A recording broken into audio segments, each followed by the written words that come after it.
Recently, on 4th of October 2023, the new immigration fees started to apply.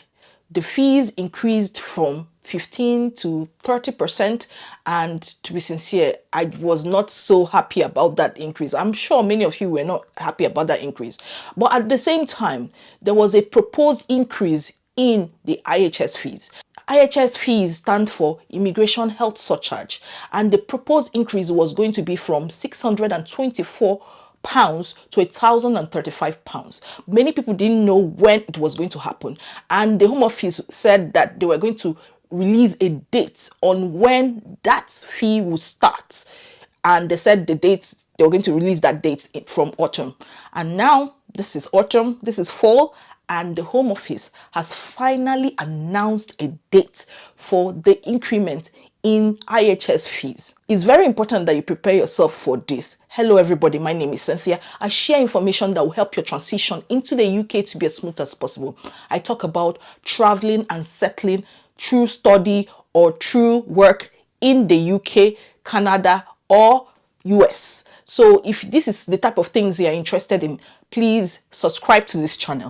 Now let's go further and explain to you what this means and what the implication is if you are outside the UK, or if you're currently in the UK and you're a student and you need to switch to a work visa, maybe a skilled worker visa, global talent visa, scale up visa, startup visa. There's so many visa options that you can explore. Now, the date that has been proposed by the UK government is 16th of January 2024. I kept telling you on this channel that I suspect that that would start next year, and I didn't expect it to start early next year. I was thinking maybe April or something like that, but this is what we have now.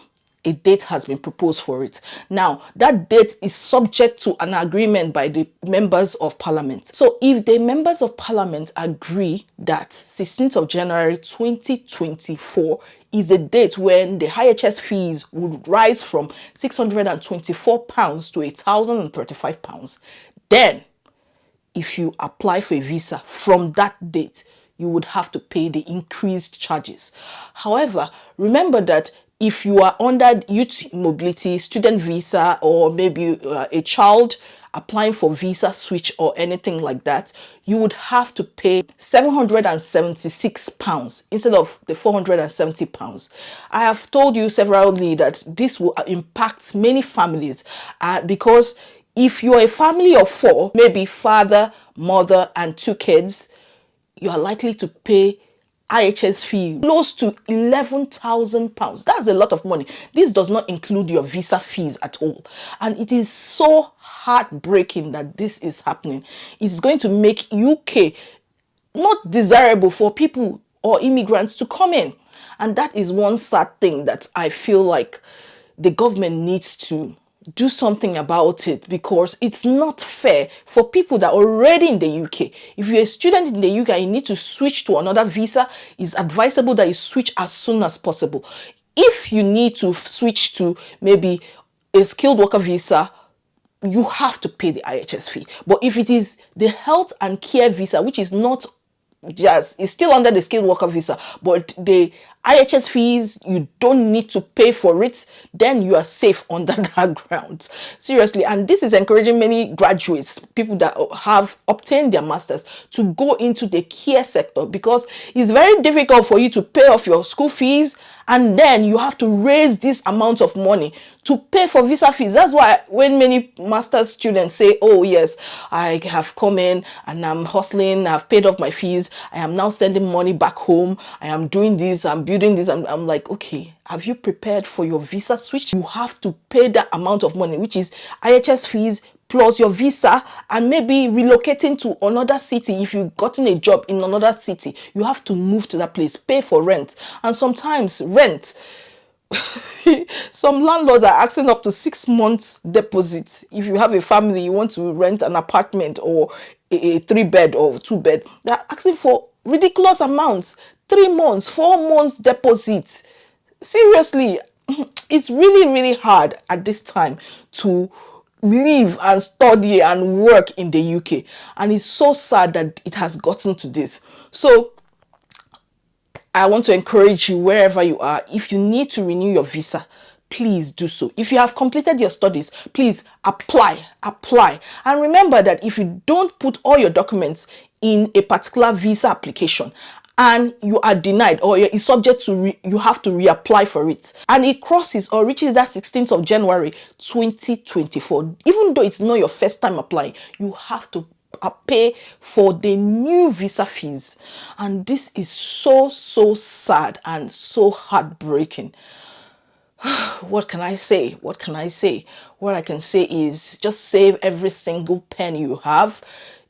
For people that have large families, I know that some people just decide, okay, I will just stay with the health and care sector. I don't want to go to work in my area of specialization. Just know that some companies could pay off your visa and IHS fees. There are also some companies that will pay for your dependent visas. It does happen if you go for a very stable or big company. They have things like that they can give you support. And some would even say, okay, we'll give you a loan ahead of time and we'll take it out from your salary slowly, something like that. It's something you can explore. If you are still interested in working in your area of specialization, you apply to the big jobs. I have a video on how you can prepare your CV and optimize it and use AI to package it properly so you can pass through the ATS firewall.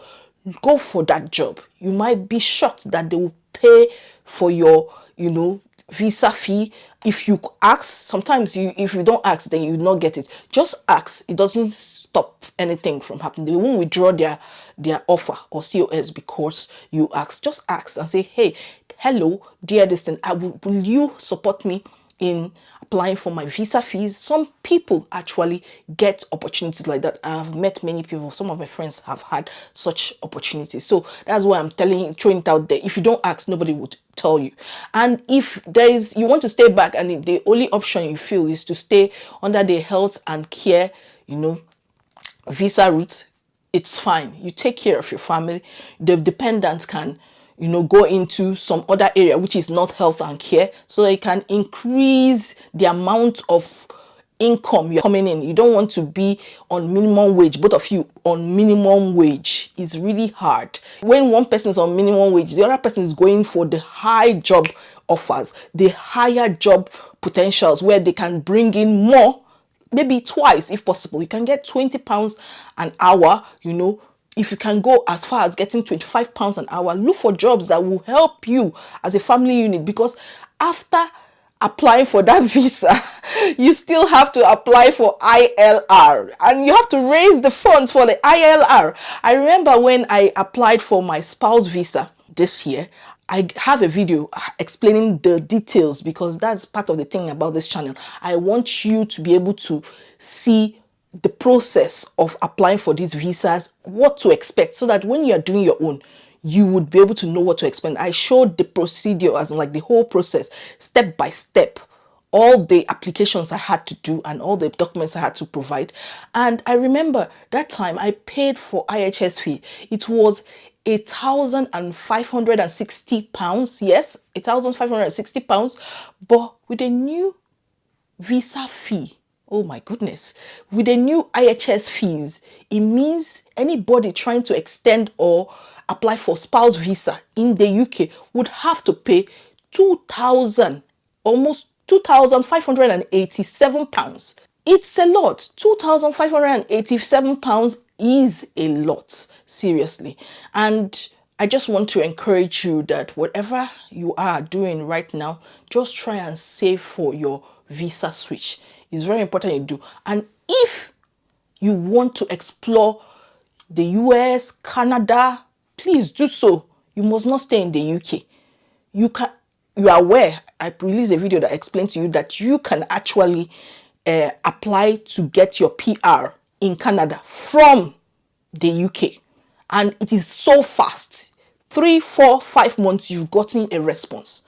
So these are some of the options you can explore, or try other countries, seriously.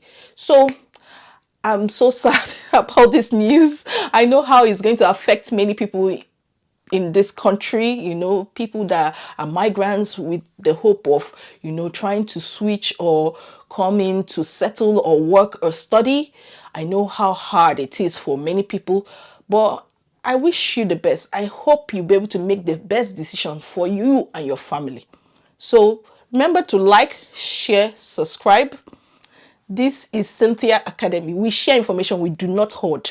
This is my passion. I'm very, very passionate about you getting the best information that will help you move to the next level so that you are not left behind in any way, so that you would be able to get the best of what you can achieve. You will maximize your potential and you'll be able to keep your family safe, seriously, because without having the right financial assistance and the financial support or information that will help you plan financially, you won't be able to put on your heating. You won't be able to do things that will help you. So I wish you the best. See you next time.